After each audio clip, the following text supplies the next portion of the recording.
Welcome to a new series where basically I walk you guys through my journey as a writer from 12 till now at 17. You'll get to see my biggest failures, my biggest triumphs, the obstacles I have overcome, and all of that jazz. Episode 1, this is my origin story. I briefly covered this in my AuthorTube mini tag, check that out in the cards or in the description, either one. But here is the full story. 'Twas 2 a.m. in 6th grade. 12-year-old CB was having trouble sleeping. So she did what any other self-respecting child would do. She picked up an instructional book that her grandmother had gotten her on how to write, called The Right Way to Write. Or at least that's what I think it was called. I actually can't find it anywhere in my house, and there's no record of it online. It was white. I have a very clear image of it in my head, but I cannot find it anywhere. So if you've ever heard of it or seen it, let me know in the comments, because maybe I just dreamed it up. I'm pretty sure I didn't, but I could have. Anyways, the book's introduction was on what it feels like to write. And it was awesome, and it was flowery, and it made me go, I'm gonna write a book. My characters were very original. All of their names were just parodies of my school friends' names, along with the way they acted, what they looked like, and basically everything about them except whether or not they had pointy ears, in some cases. I didn't have any sort of a plot or anything, just 7-ish characters that closely resembled the cast of Dragonlance singing in and talking about something and then going to a blacksmith shop. And yes, the blacksmith was a dwarf, the only dwarf in town, and yes, he was grizzled, as all dwarves must be. It was again 2 a.m. on a school night, because apparently 6th grade me did not need sleep, unlike now me, which needs a lot. Like so much, all of the time. I'm always tired. I got an idea. A torture scene. I saw it in my head. I knew the words that I needed to write down. So I got up, found my 5-subject notebook, and put it on paper. Then I went to sleep, woke up the next day, and completely forgot about the entire thing. But never fear. Just like it would happen in a super cliche movie, a few days later, I was walking down the hall and then I dropped my notebook. It fell open to the paragraph, to the scene I had written.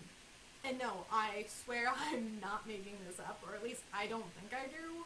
I have a very clear memory of me telling people this story, so either I'm just a really good liar and I fooled even myself, or it actually happens. You take your pick, I will take mine, and I'm going to say that it is real.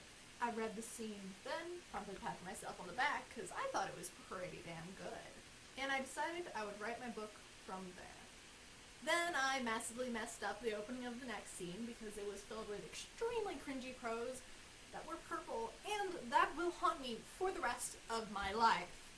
But a slightly updated version of that torture scene is now the prologue of my book.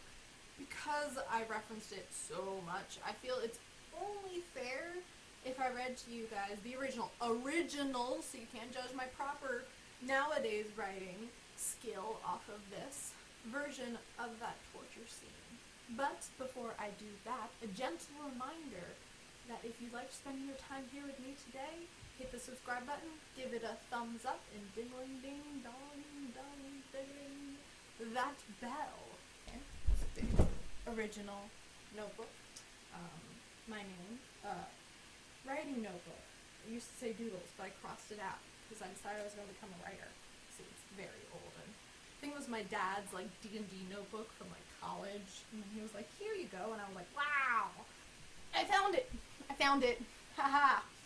Okay, this is the original. I crossed it out a few times, so it's going to be a little difficult for you. A coarse scream ripped up her throat, spelled improperly, as the knife once more bit into the small of her back. The man wrapped in darkness. Bit? Why am I biting? No! The bleeding sunk his slender fingers into the bleeding wound. Oh, hit the bleeding wound with the hard edge of his calloused fist. She stifled another cry, but shudder racked her frail form. Where is it? Where is it? Tell me now. His guttural voice echoed off the dark walls of the chamber, going up and bouncing, spelled wrong, from the arched ceiling and out the circular hole used to let the sun and moon light in. Her moan was the only answer to his demands. Growling, the man sneered and hit the wound again and left the room, leaving her weeping silently upon the stone table, oblivious, spelled wrong, to the light eyes which watched from above. I mean, it's pretty good for a 12-year-old writing at 2 a.m. Yeah. I mean, you can only judge me so much.